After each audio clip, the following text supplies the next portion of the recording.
Koperasi nelayan seluruh Merauke itu ada satu-satunya koperasi yang aktif di Papua Selatan itu. Kalau untuk per bulan itu tergantung. Kalau dalam satu kontainer, anggap satu kontainer itu sekitar 60 juta.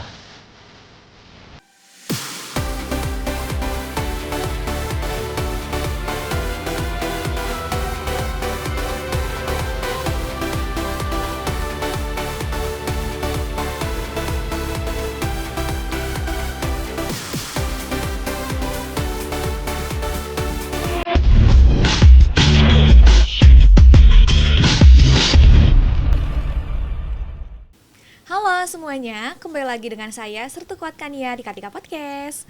Narasumber kita kali ini adalah seorang dandim dan juga babinsa dari Kodim 1707 Merauke yang akan membagikan kisah inspiratif dari wilayah bagian ujung timur Indonesia.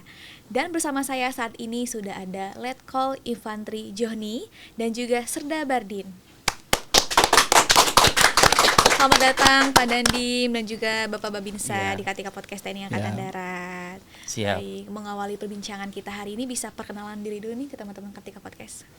Perkenalkan, nama saya Bardin. Saya bertugas di Koramil 02 1707 Merauke. Kegiatan saya sehari-hari ada di Kelurahan Samkai, tepatnya di Kampung Nelayang Lampu 1. Udah berapa lama Pak jadi Babinsa? Untuk saya jadi Babinsa itu 2016. 2016, Iya. udah lama juga ya, udah 10 Iya. tahun ya Pak ya? Iya. Izin kalau Pak Dandim. Oh ya, perkenalkan saya Letnan Kolonel Infantri Joni Nofriadi, Akmil 2004. Sementara ini memang kami menjabat sebagai Komandan Kodim 1707 Merauke, dan alhamdulillah puji Tuhan kita sudah di Papua itu sudah 8 tahun ya. Jadi sudah melalang buana ke seluruh Pulau Papua Besar Raya, tapi ya kita akhirnya bermuara di Merauke yang bisa menjadikan Merauke sebagai sekarang lumbung pangan nasional. Baik Bapak, berarti udah lama juga ya Pak ya, berarti jam Iya. terbangnya juga udah banyak nih. Nah ngomong-ngomong kan Pak Bardin ini kan pendiri koperasi nelayan ya. Nah, mungkin bisa dijelasin nih Pak, bedanya koperasi nelayan dan juga koperasi pada umumnya. Ini saya berbicara di awal pembentukan koperasi nelayan seluruh Merauke itu bersumber dari keluh kesahnya masyarakat.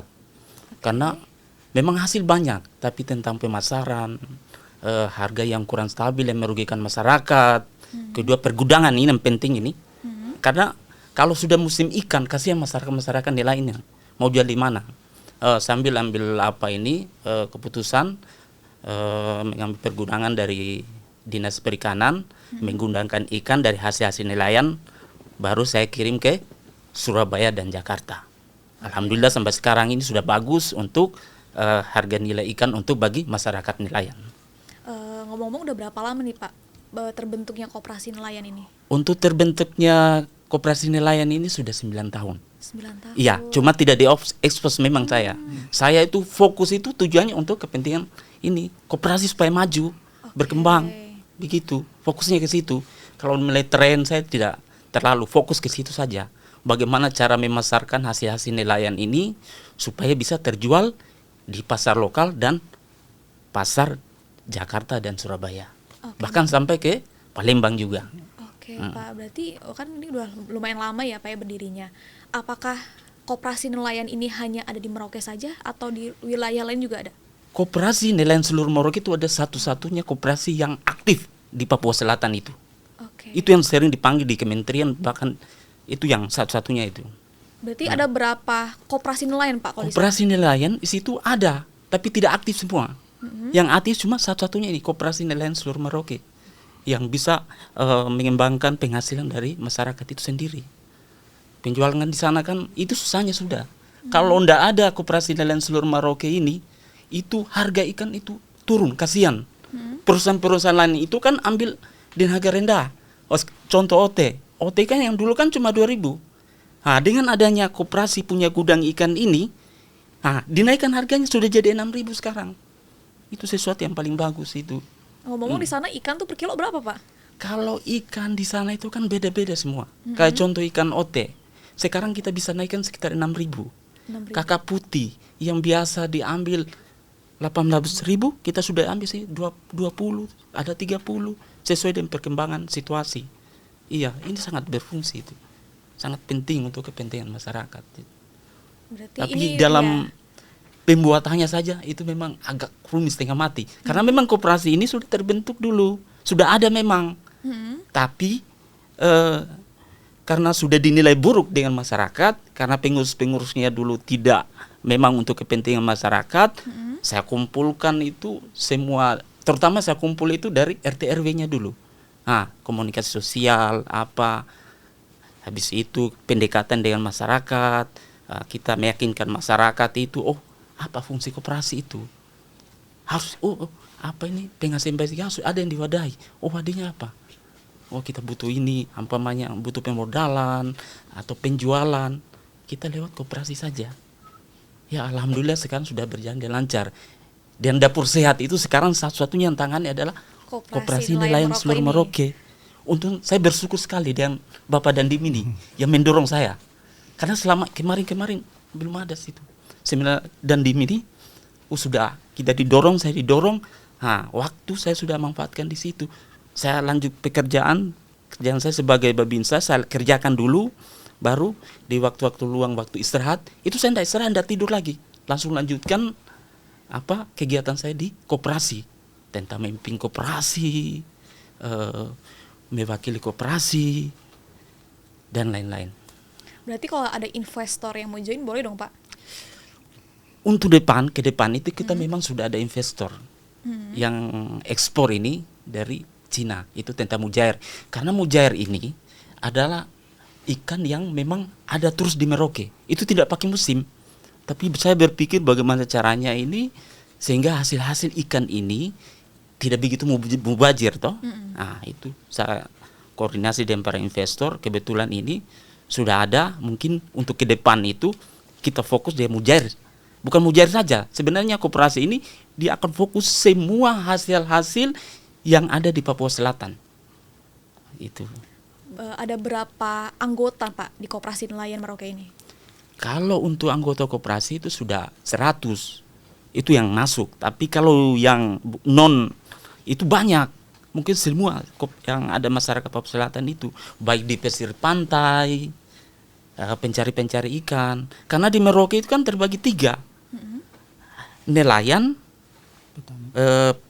pesisir pantai, nelayan pesisir pantai dengan pencari ikan yang di rawa-rawa. Oke. Nah, itu berbeda ya Pak ya? Iya beda. Karena penghasil terbesar untuk ikan, untuk yang mengirim ke Jakarta sampai Purbalingga itu semua asalnya dari Merauke, Papua Selatan. Karena ada macam macam nelayan toh. Nelayan dengan pencari pesisir pantai itu ikannya kan kakap putih, gulama, baramundi, ada bagiannya. Okay. Kalau pencari ikan yang di rawa-rawa itu gabus dengan mujair. Itu sangat membantu itu koperasi itu, terutama yang di musim kemarau. Itu petani-petani itu semua beralih fungsi itu. Beralih ke mencari gastor dengan mujair. Itu memang sangat membantu. Kita ke depan saya sudah sampaikan ke Bapak Dandim juga. Kita aktifkan itu para babinsa yang ada di koraminya masing-masing agar mengkoordinir masyarakat itu untuk mengakses mereka untuk menjual ikannya di koperasi. Karena sudah punya gudang dan sudah punya mitra di Jakarta. Kemarin pada datang mereka di tempat saya itu. Kalau boleh di-spill sedikit nih Pak, kira-kira berapa Pak keuntungan per bulan ini Pak? Kalau untuk per bulan itu tergantung. Kalau dalam satu kontainer, anggap satu kontainer itu sekitar 60 juta. Sebulan? Iya. Bersih? Itu masih kotor. Masih kotor. Tapi satu kontainer. Kan masih satu ada kontainer. yang lain. Iya. Satu kontainer. Kalau 4 15 kontainer, iya. Wow. Kita ambil saja 4 kontainer, bisa sekitar 240 jutaan. Yang paling laris ikan apa Pak? Kalau ikan di Merauke itu semua laris. Oke. Gastor untuk penghasil terbesar di Indonesia kan gastor. Tidak ada di Merauke sana. Ikan gabus. Gabus. ikan gabus. Kalau kita di iya. sana sebutnya Namanya gastor. Gastor, iya. Iya. Oke deh Pak, kan ke koperasi nelayan ini kan sempat off ya katanya beberapa tahun gitu kan. Nah motivasi awal Pak Bardin untuk membentuk kembali koperasi yang di Lampu Satu ini bagaimana Bapak melihat potensi pemberdayaan ekonomi masyarakat sekitar? Itu dulu memang berat bagi saya, terus terang saja ini.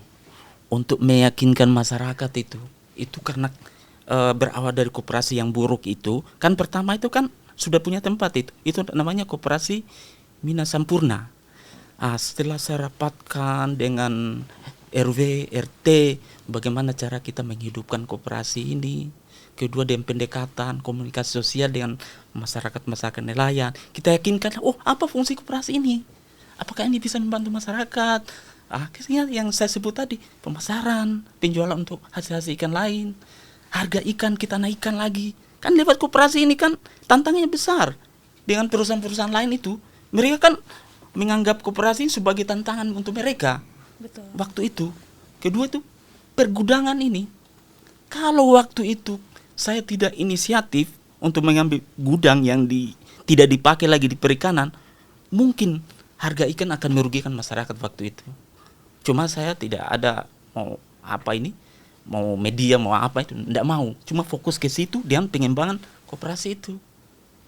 Sehingga ya sekarang sudah bagus lah, sudah ada mitra-mitra yang datang gitu. Peningkatannya Ya, drastis peningkatan. ya Pak ya. Ya alhamdulillah. Nah kalau boleh tahu ikan-ikan di sana itu dijualnya harian atau yang di buku-buku gitu Pak? Kalau ikan di sana itu kan, kalau macam kita ini kan begini, koperasi itu kan ada dua. Pertama itu kita penjualan pasar lokal.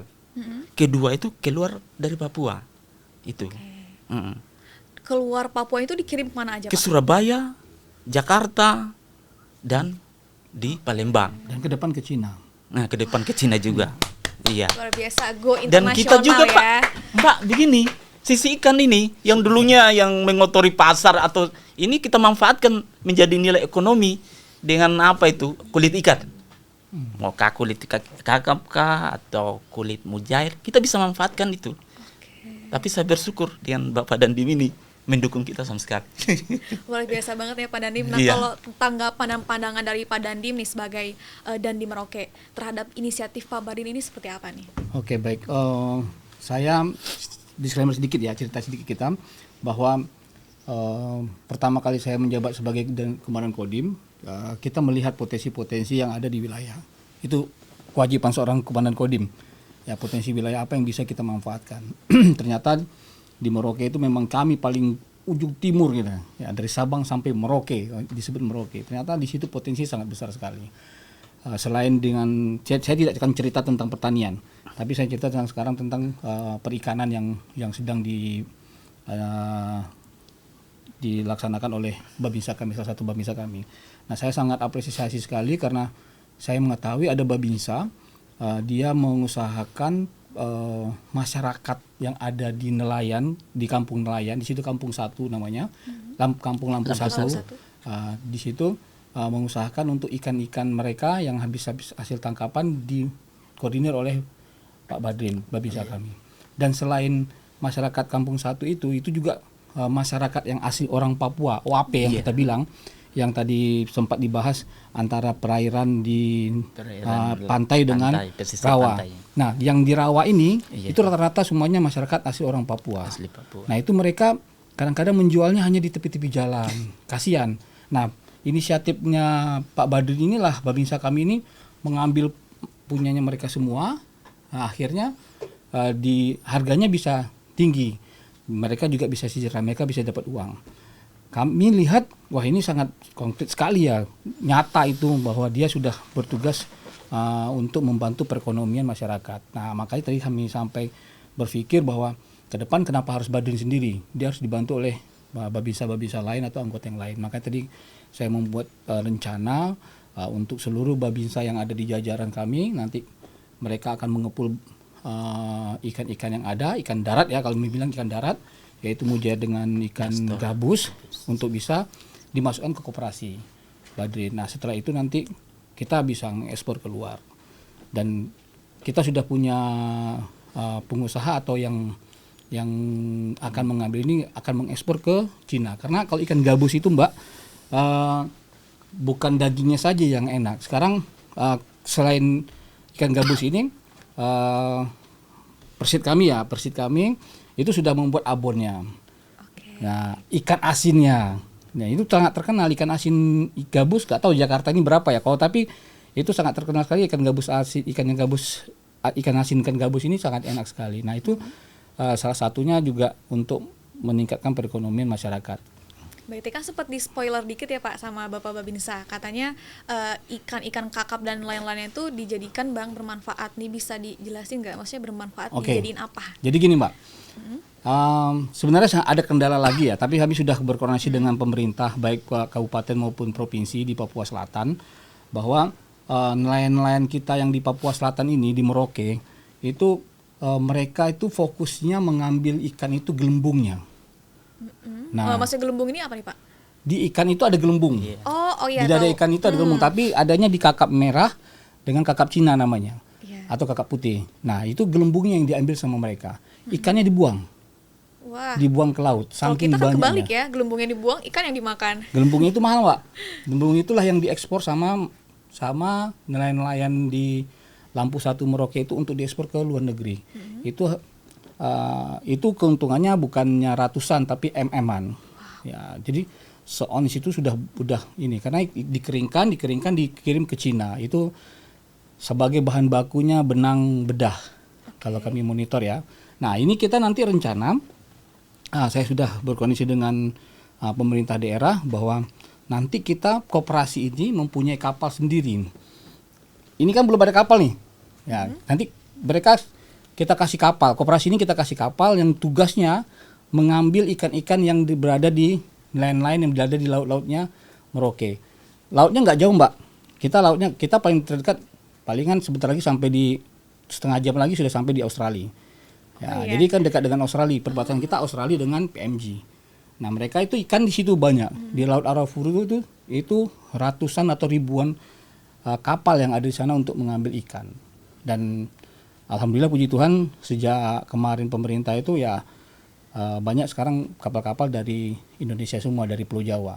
Nah jadi nanti tugasnya kita mengambil ikannya di laut-laut yang ada di kapal-kapal. Jadi ikannya kita ambil, mereka ngambil gelembungnya. Karena mereka tidak bisa membawa ikannya ke darat.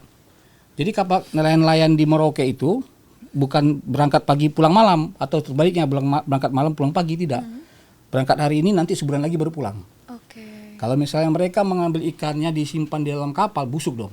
Nah, karena kapal mereka tidak punya cold storage. Nah, nanti ke depan saya minta sama pemerintah daerah, nanti ke depan melalui koperasi kita ini, kita ngambil ikan-ikan yang ada di laut-laut itu yang mereka 1 bulan berada di tengah laut. Nah, itu kalau sudah berhasil itu kita bisa mengekspor sampai ke luar negeri. Ya. Terus kan saya sempat lihat videonya Pak Bardin nih bikin vlog gitu kan. Udah lama sih lihat vlognya, cuman baru ngeh kalau itu ternyata Pak Bardin gitu kan. Jadi ada apa sih, bikin kosmetik ya dari sisik ikan. Iya. Terus kemudian kulitnya dijadiin apa sih Pak? Begini Mbak, kalau yang kita kan di Indonesia ini kan ada ini kemarin dari DPR pusat itu langsung ke tempat saya itu. Dia tahu ternyata pengumpul sisi ikan itu ada di Papua Selatan Merauke. Sisi ikan itu, karena sisi ikan itu dijadikan sebagai bahan kecantikan, susu, kolagen. Nah, itu semua untuk kecantikan, tapi kita cuma sebatas pengumpulnya. Beku, bahan baku. Tapi kirimnya ke Jepang. Gitu. Ke Jepang ya, berarti itu kosmetik produk Jepang gitu. Semua bahan bakunya dari Indonesia. Cuma kita mampunya di Indonesia, sudah tanya yang pengumpulnya itu, mampunya di kita ini sebagai bahan baku saja. Tapi untuk prosesnya di Jepang. Terus kalau kulitnya dijadiin apa Pak? Kulit ikan itu dijadikan kerupuk Mbak. Kita kirim ke Jawa juga.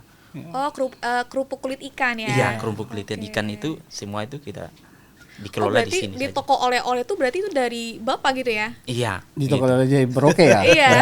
Itu Ibu Persit kita yang buat. Jadi Ibu Persit kita membuat untuk kerupuk ikan, itu dibuat oleh Persit kita. Jadi sedikit banyak saya tambahin ya.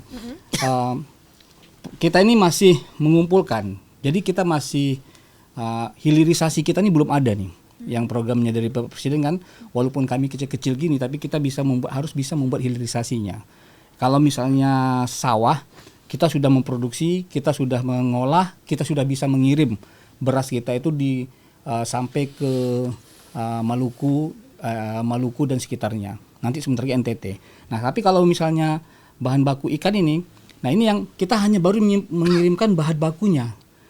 Nah, rencana saya ke depan nanti selain untuk kosmetik, ini bahan baku ikan yang sudah tulang-tulangnya, karena mereka ini mengirimnya bukan utuh, Mbak. Jadi ada permintaan yang di fillet. Jadi ikan itu sudah di fillet, sudah dikirim. Contohnya untuk makan gizi gratis ini kami ngambil dari mereka. Nah, itu kan sisa-sisa tulang-tulangnya ada semua itu. Nah, itu limbahnya itu nanti ke depan saya akan ambil, saya jadikan namanya tepung ikan.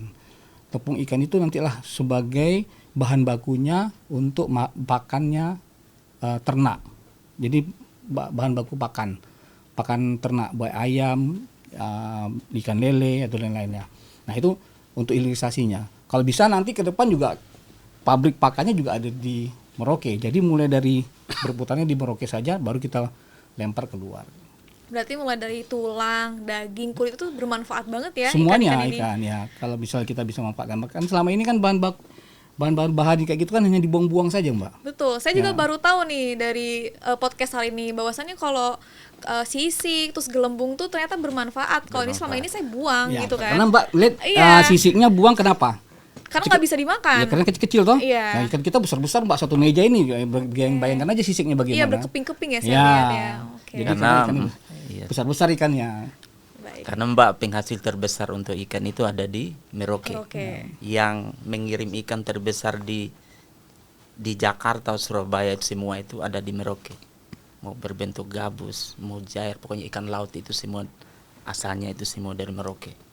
Purbalingga itu rata-rata semua dari Merauke. Dan nelayannya juga dari Merauke. Ya, kita ketemu tapi biasanya. yang bilang Dandim itu pembukaan pakan itu sudah bagus. Selama ini itu kita memang fungsikan juga. Habis kita fillet kan kepalanya itu kita manfaatkan, kasih masyarakat untuk makan begitu.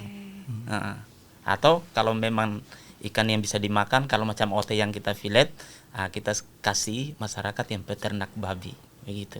Mbak. Terus aja sempat lihat videonya Pak Bardin lagi ngefilet ikan. Itu tangannya lihai banget. Emang dulu sempat ada basically masak.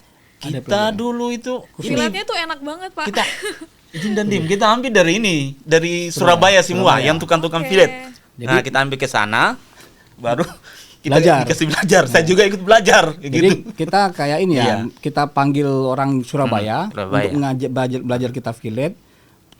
Saya belikan kita perlengkapannya, mereka belajar. Nah, gitu. Udah mahir sekarang. Jadi berarti kalau di rumah suaminya yang masak bukan istrinya.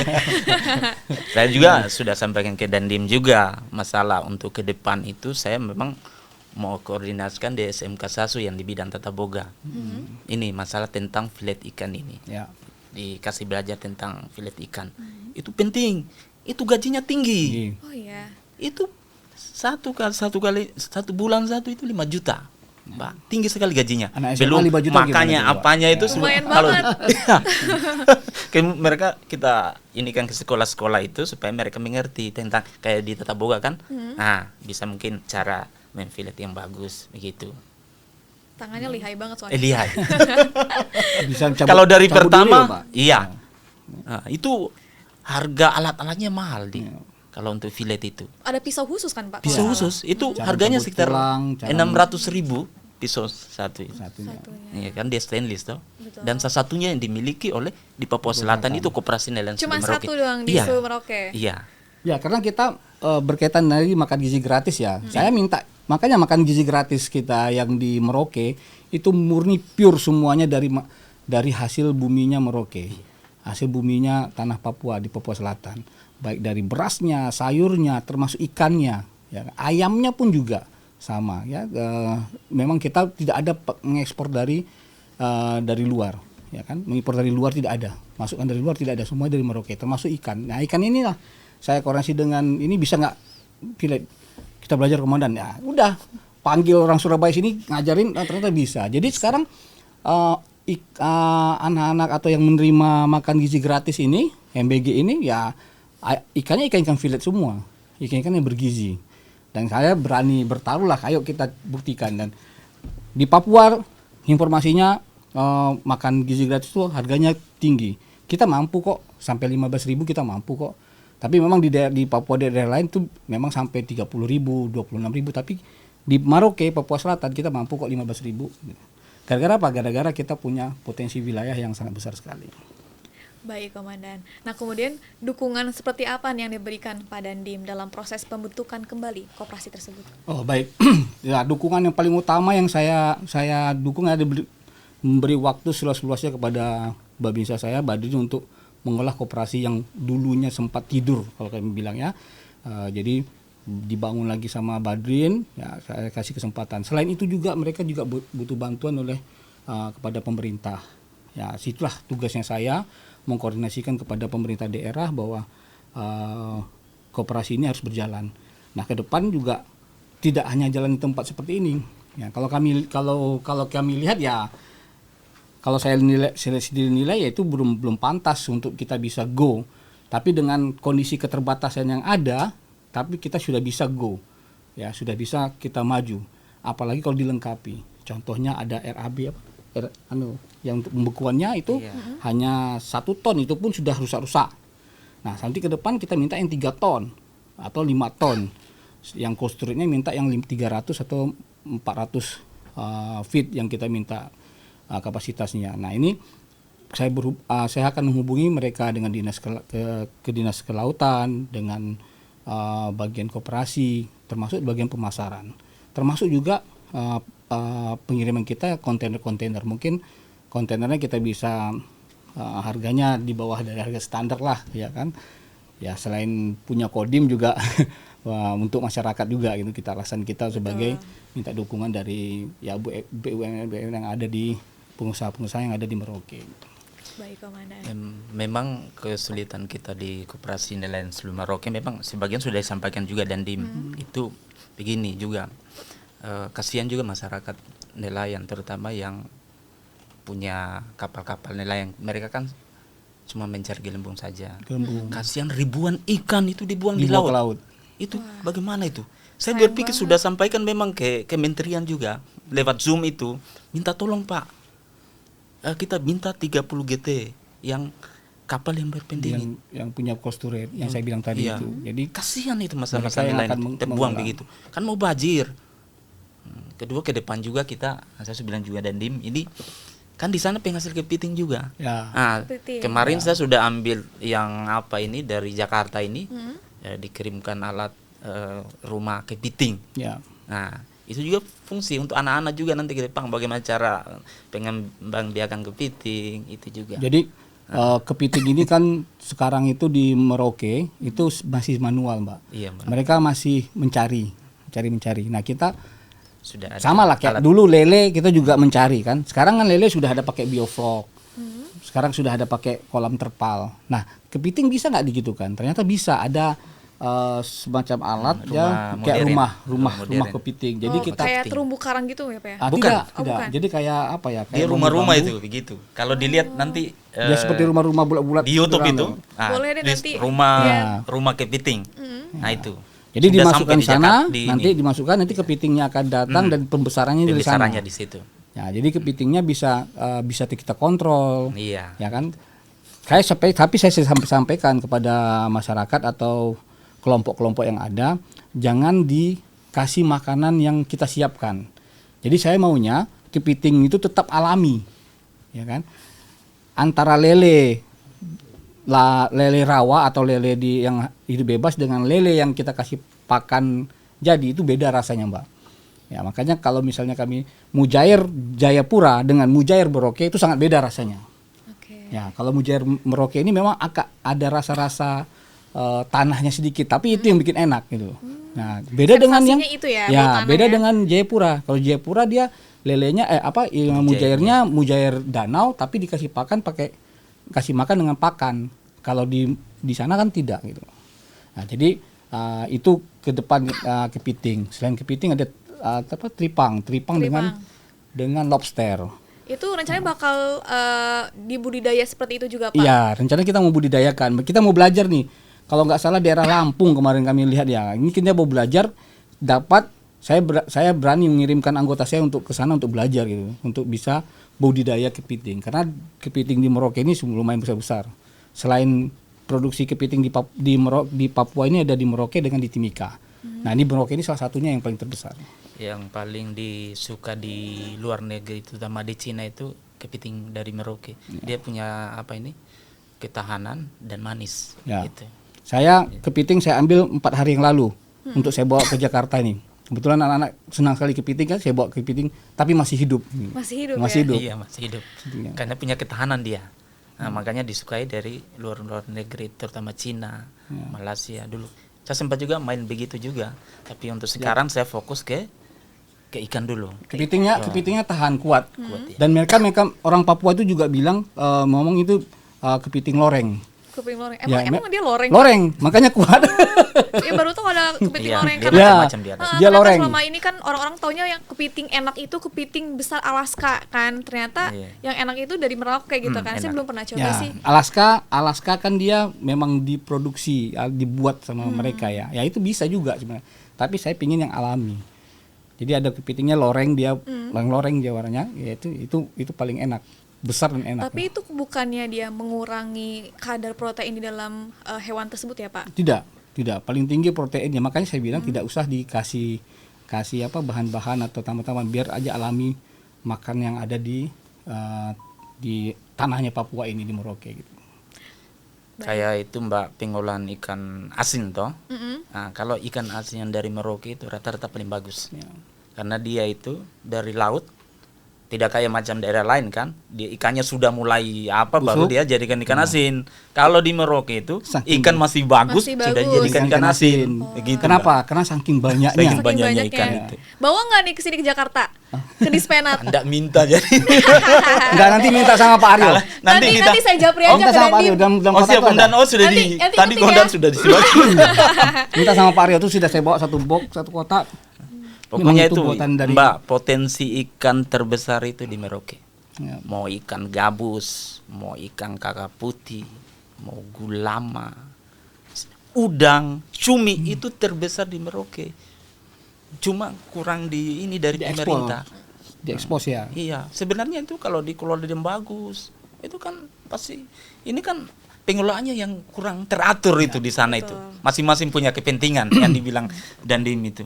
Punya kepentingan di sana. Jadi hilirisasinya Mbak. Iya. Jadi hilirisasi. Makanya ini tugas kami sebagai Kodim ya, sebagai kewilayahan yang akan menaikkan ini mereka. Mereka belum punya nomor gitu untuk yang sebagai Bepom. BPOM-nya, Semacam Bepom. semacam BPOM dan nomor apa saya lupa namanya. Itu kita naikkan, kita urus semua. Di Merauke itu ada minyak kayu putihnya, ada minyak kemirinya, itu asli semua. Minyak serainya itu asli semua. Ya belum lagi tadi yang ikan asin, terasi. Nah, itu semuanya. Belum lagi saya cerita tentang daging rusa. Abon rusa, daging rusanya itu ada semua. Nah, itu belum ada terdaftar. Nah, inilah tugas kami nanti sebagai terdaftar, itu akan kami jual nanti keluar. Packingan yang bagus, nah sama kan. Saya makan maaf bisa sebutkan produk sini ya? Boleh. Ya, saya makan di mana Starbucks ya. Kan ada Starbucks tuh ada apa tuh? Wah, bukan endorse nih. Ada apa? Tuna Ada bukan. Ini apa tuh? Keripik ubi. Dibungkus yang rapi, saya buka. Ini kan ubi talas warna biasa. Nah, ini kita banyak sebenarnya. Oh, ternyata packingannya yang bagus, yang bikin harganya naik. Nah, itu kita buat nanti di Merauke. Baik, kan ini kan Pak Babinsa ini kan sibuk sebagai koperasi nelayan. Nah, bagaimana membagi waktu antara bekerja di koperasi nelayan dan juga sebagai prajurit aktif? Kalau saya Mbak, tetap saya akan menjalankan tugas saya sebagai Babinsa dulu. Lanjut Pak. Kalau saya Mbak, saya tetap akan menjalankan tugas saya sebagai Babinsa dulu. Saya laksanakan tugas dulu, baru waktu-waktu istirahat saya kayak dulu kan sebelum Bapak Dandim ini. Nah, waktu istirahat itu saya manfaatkan untuk menjalankan tugas saya di koperasi itu, dalam memimpin koperasi, mewakili koperasi, pengawasan tetap kegiatan koperasi di dalam pengolahan ikan itu saya langsung tadi. nggak ada waktu tidur pokoknya demi kepentingan masyarakat. Wah, Pak Dandim harus ngasih cuti nih kayaknya. Kalau saya kasih cuti, Pak Bardini kalau saya kasih cuti, lebih bagus dia cutinya ya sudah dia ini Kegiatan. kerja. Itu masyarakat. Jadi memang saya memang memberi waktu luang full untuk Babinsa kami yang punya kegiatan-kegiatan yang untuk masyarakat. Kan sudah tugasnya mereka juga, Mbak. Kalau dihitung-hitung bagaimana pembagian tugas, itu memang tugasnya mereka. Dan itu konkret dan nyata, langsung untuk membantu masyarakat, terutama di bidang perekonomian mereka. Ya, jadi di lingkungan sekarang ini, di lingkungan mereka sudah sejahtera, sudah nyaman mereka. Selama ini kan dapat ikan, bingung mau kemana, akhirnya dibuang, akhirnya dikasih makan ternak, dia bingung lah. Nah sekarang inilah tugas babinsa kami. Nah ke depan bukan dia saja, nanti akan saya bentuk bardin yang lain. Ya tapi fungsinya sebagai pengambil punyanya masyarakat, supaya masyarakat tuh terutama masyarakat asli orang Papua ya, mereka bisa dapat uang, mereka bisa beli makanan yang lainnya gitu. Jadi mereka juga bisa berpikir, oh saya juga bisa makan enak kok, saya juga bisa makan yang bergizi kok, karena alam mereka, alam di Papua itu sangat memberikan seluas-luasnya untuk bisa diambil makanannya gitu. Baik Pak Dandim. Nah kemudian bagaimana cara Pak Dandim membina babinsa lain agar meneladani pendekatan sosial seperti Pak Bardin? Ya kita menjadi contoh ya, Pak Bardin ini salah satu contoh lah sebagai babinsa kami yang harus bisa mempunyai inisiatif yang baik terutama untuk masyarakat. Saya juga banyak juga babinsa kami juga yang lain juga sudah banyak inisiatifnya, membantu masyarakat dalam pertanian, membantu petugas-petugas PPL di lapangan yang bagian pertanian juga ada, membantu tugas-tugasnya Bulog untuk penyerapan gabah, penyerapan beras, itu mereka sudah punya semua. Dan mereka punya bidang masing-masing ya, kemampuan mereka masing-masing sesuai dengan tipologi wilayah masing-masing. Nah kebetulan Bardin ini juga dia bagian nelayan ya, dia bisa berkembang di bagian perikanan. Baik, lalu bagaimana kondisi masyarakat di sana Pak Bardin setelah terbukanya koperasi nelayan ini? Dengan terbentuknya koperasi nelayan itu kalau dari segi peningkatan pendapatan, terutama saya berbicara tentang di bidang perikanan. Sekarang peningkatan pendapatan ekonomi masyarakat nelayan sudah bagus. Iya. Kedua itu dari segi pemasaran kan mereka tidak pusing. Kalau dulu musim ikan, bingung. Sampai ikan masyarakat itu rusak semua. Kasihan betul. Saking bingung mau dikemanain. Iya, dikemanain. Ya, karena musim-musim kemarau itu, zaman musim kemarau itu banyak sekali ikan. Banyak ikan. Gitu kita. Makanya kita sudah mesan ada sampai yang 100 ton untuk kita kirim ke Jawa, ini sudah ada permintaan. 100 sampai 200 ton itu ikan gabus sudah ada permintaan. Oh, kita siap. Ya. 100 ton itu enggak sedikit, banyak itu, berapa kontainer itu? 5 kontainer lah kita kirim ke Jakarta untuk ini. Nah, ini yang tugasnya tadi. Ya. Itu sudah, Mbak. Itu sudah ada peningkatan. Saya bilang tadi peningkatan pendapatan mereka sudah bagus. Pemasaran. Yang dulu harga yang kurang stabil, yang dulu merugikan sekali bagi masyarakat, mereka sudah mendapatkan untung yang lebih bagus sekarang. Ya, saya bilang juga mereka tidak pusing lagi tentang ikan ini mau dibawa kemana. Kalau saya kan sistemnya begini, mengarahkan ke masyarakat itu tentang begini. Kalau harga masih bagus di pasar, kalian jual di pasar. Ya. Tapi kalau seandainya di pasar sudah banyak ikannya, kalian sudah tampung dengan koperasi, nanti kita yang jual ke luar daerah dari Papua itu. Begitu. Karena biasanya gini Mbak, juga ada, ya mohon maaf ya Mbak ya, juga ada saudara-saudara kita ini jadi tengkulak. Jadi mereka mengambil dengan harga yang murah, kan kasihan ya. Ya dengan mereka saking takutnya atau khawatirnya ikannya ini tidak terjual, ya terpaksa lah menjual dengan harga yang murah. Nah ini dengan ada koperasi tidak, ya kalau misalnya harga pasar bagus, jual ke pasar.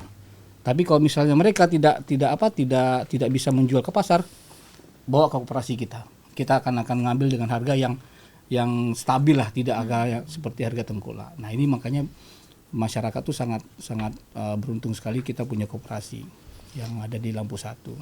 Baik Pak. Koperasi Nelayan di Merauke ini apa bisa Pak menerima limbah ikan dari luar Merauke, kayak Sumatera misalnya, Jawa Barat atau Jakarta dan sekitarnya? Kalau untuk ikan dari situ kan, kecuali dari ikan kombong layang itu. Memang kombong dan layang itu bukan penghasil dari Merauke. Kadang kita juga sering kan dari kementerian menanyakan, oh bagaimana kesiapan ikan koperasi di dalam menyiapkan ikan untuk masyarakat di Papua Selatan. Oh kita siap. Siapnya apa? Kerjasama dengan yang tadi para investor ini.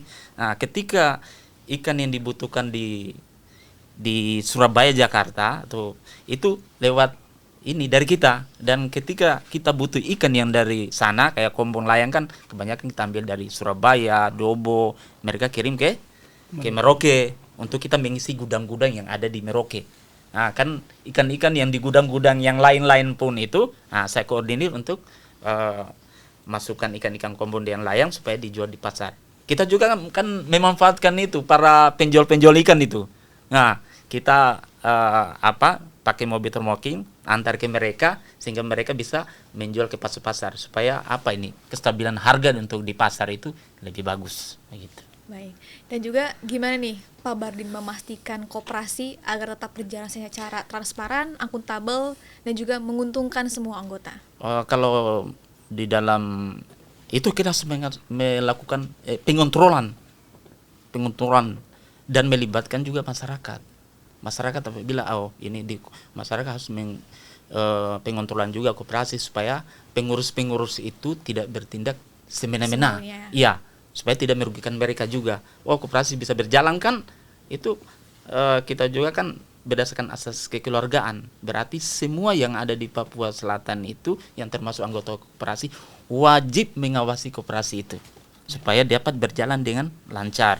Begitu, Mbak. Baik, kalau dari sisi Pak Dandim nih, bagaimana cara mengevaluasi koperasi nelayan ini, Pak? Ya, kalau evaluasi kami, kita tidak bisa intervensi langsung ya sebagai karena itu punyanya masyarakat umum. Jadi saya sebagai Dandim walaupun Babinsa kami yang sebagai kepala koperasi sana, saya hanya bisa mendampingi. Ya, jadi kalau misalnya ada salah, misalnya ada berita yang tidak baik atau ada isu-isu yang berkembang, ya kita nanti akan sampaikan, kita selesaikan sama-sama. Jadi intinya saya tidak akan membiarkan anggota saya bekerja sendiri. Ya, kita akan membantu seupaya mungkin, semampu mungkin supaya Babinsa kita atau anggota-anggota kami ini bisa berbuat untuk masyarakat. Gitu, Mbak. Jadi sama-sama semuanya kita untuk mengawasi koperasi yang ada ya. Syukur alhamdulillah, puji Tuhan, sampai detik ini satu-satunya koperasi nelayan di Merauke yang masih hidup adalah koperasinya dari kita. Luar biasa. Nah, dan juga Pak Bardin nih, ada tantangan terbesar yang dihadapi nggak selama menjalankan koperasi nelayan ini? Tantangan terbesar itu awal mendirikan koperasi itu banyak. Karena apa? Gak? Saya dirikan, orang bilang kan mendirikan koperasi itu gampang. Tapi kalau menjalankannya yang susah itu. Saya itu menjalankan itu karena kekurangan modal. Landas pertama itu awal modal itu. Bagaimana mencari pemasaran? Mau tidak mau kita harus berkomunikasi dengan Surabaya, Jakarta. Bagaimana caranya, mau lewat media atau apa. Karena memang setengah mati waktu itu. Untuk ini. Terutama itu sampai berdoa terus. Sholat terus saya itu. Tahajud terus. Bagaimana karena begini, kita kan nanti kecewanya masyarakat itu bagaimana waktu itu. Saya sampai nangis kembali itu begini. Aduh, saya lanjutkan atau tidak? Karena dalam pikiran saya waktu itu, mau lanjutkan, modal mana? Tidak ada. Waktu saya dirikan itu kan saya dirikan saja. Tidak ada pikiran begini. Yang penting keluhnya masyarakat itu saya jalankan saja waktu itu. Bagaimana masyarakat itu bisa sejahtera? Pusing waktu saya. Ini bagaimana ini modal, bagaimana pemasaran ini waktu itu. Belum ketemu. Iya, belum ketemu. Ya? Tapi kan saya ingat ustadz bilang begini. Yang penting kita sudah berdoa, berusaha, pasti akan tercapai. Alhamdulillah sampai sekarang sudah tercapai. Sukses ya. Ya. Luar biasa. Sekarang malah yang Mbak bilang itu, malah sekarang dia kewalahan sama saya, Mbak. Ya kan? Kami sudah bilang, kamu sekarang bisa nggak seperti ini? Ya, saya mau bohong ini.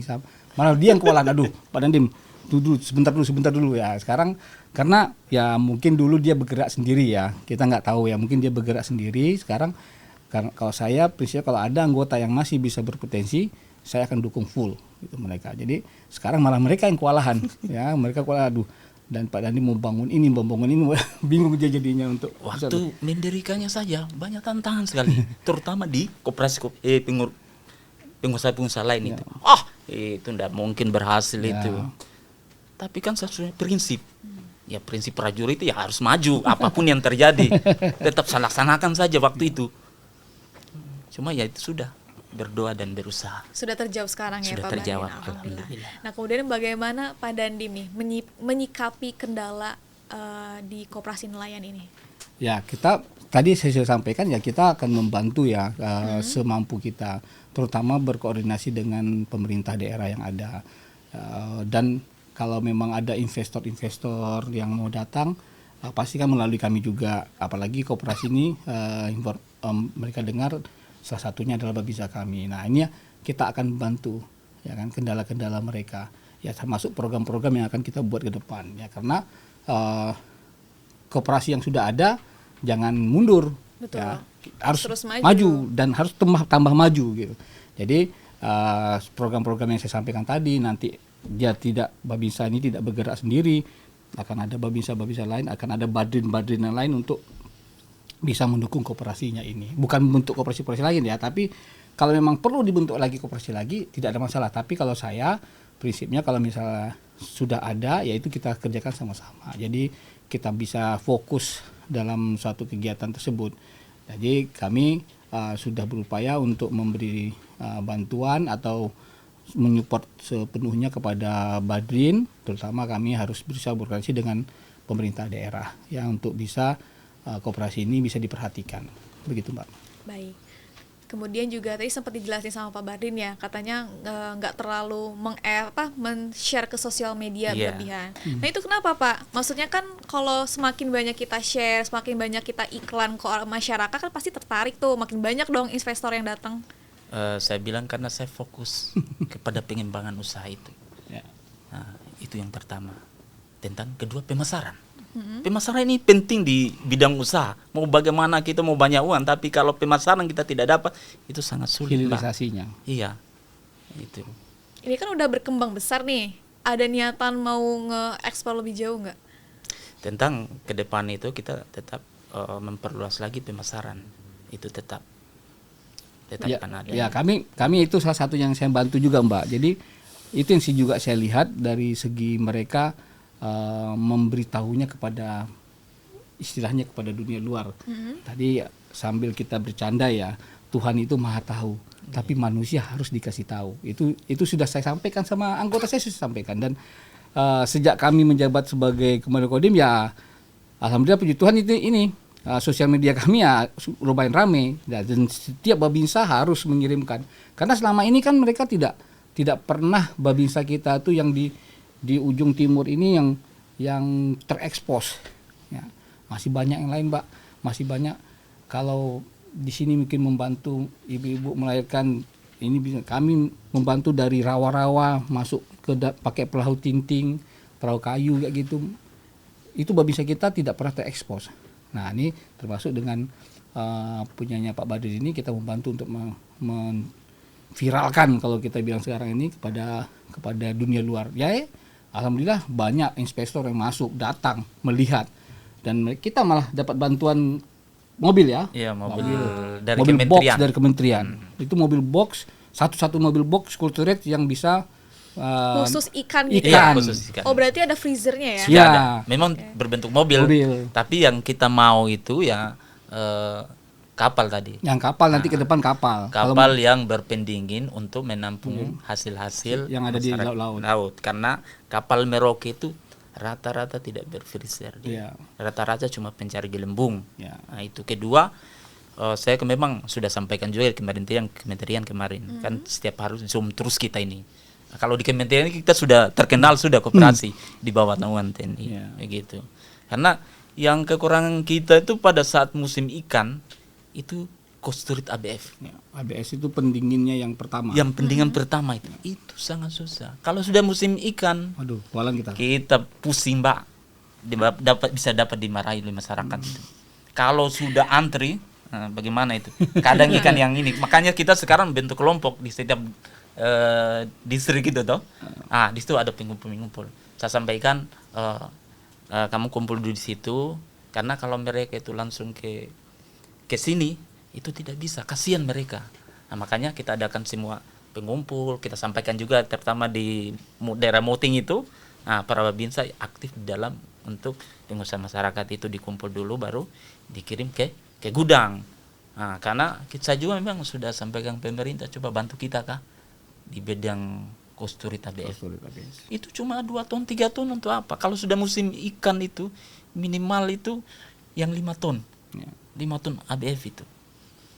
Baik, Pak. Nah, kalau dari Pak Dandim sendiri ada program monitoring seluruh babinsa nggak? Ya, itu seperti saya tadi ya. Kita harus bisa babinsa kita ini kan awal bahan bakunya atau sumber dari penghasil ikan itu, Mbak. Kalau Mbak lihat perbatasan Papua PMG, Mbak lihat kan ada gerigi, ada kayak cowakan sedikit lurus, terus ada cowakan sedikit. Itu namanya muara kesat atau muara bastop. Di situ keluar masuknya ikan air tawar. Nah, babinsa kami harus ada di situ. Nah, babinsa kami harus bisa membantu masyarakat yang misalnya contohnya dalam segi kendaraan atau menjualnya kemana ya. Salah satunya tadi masuk ke koperasi. Ya. Jadi kadang-kadang sampai 6 mobil pick up datang ke sana mengambil bahan-bahan atau ikan-ikan yang mereka ini kan. Jadi seluruh babinsa sekarang sudah saya perintahkan untuk memonitor, terutama musim kemarau ini. Ini sudah mulai dekat lagi. Ya, ini sudah mulai ikan banyak nih, Mbak. Iya. Itu ikannya banyak sekali ya. Nanti bisa dilihat, bisa dicari sendiri, posting sendiri cari sendiri, proses sendiri tentang bagaimana ikan rawa-rawa di Merauke ya. Jadi ya saya sampaikan tadi. Jadi kami memonitoring ada ya, kita babinsa itu ada sekarang ini saya buat program bahwa selain ketahanan pangan di bidang pertanian, babinsa yang memiliki rawa-rawa, rata-rata semua memiliki rawa dan masyarakatnya bisa mencari ikan yang banyak ya, dikoordinir dan dikirim ke Merauke untuk kita simpan di koperasinya nelayan Merauke. Baik, pertanyaan terakhir nih. Pesan apa yang ingin disampaikan kepada para babinsa lainnya, kepada prajurit Angkatan Darat yang sedang bertugas juga? Kalau untuk rekan-rekan saya para babinsa, jangan pernah menyerah untuk membantu masyarakat. Tanamkan di dadamu untuk berbuat yang terbaik untuk masyarakat. Kalau pesan kami untuk jajaran babinsa atau yang kewilayahan, kita bekerja dengan hati. Kalau kita sudah bekerja dengan hati, kita tahu bagaimana kesusahan masyarakat. Kita tahu bagaimana penderitaan atau kesulitan-kesulitan dari masyarakat. Moto kami di Merauke itu Izakat Beka Izurkai, satu hati, satu tujuan. Jadi itu yang kami ambil, kita menggunakan hati kita untuk bisa bekerja untuk masyarakat. Demikian. Baik, terima kasih banyak Pak Dandim dan juga Bapak Babinsa telah bincang-bincang hangat di Kartika Podcast TNI Angkatan Darat. Semoga kedepannya koperasi nelayan ini terus maju dan terus sukses. Dan tentunya Pak Dandim dan juga Pak Babinsa terus tetap semangat. Tetap semangat. Semoga apa yang disampaikan oleh beliau menjadi semangat dan inspirasi untuk kita semua. Tetap stay tune di Kartika Podcast.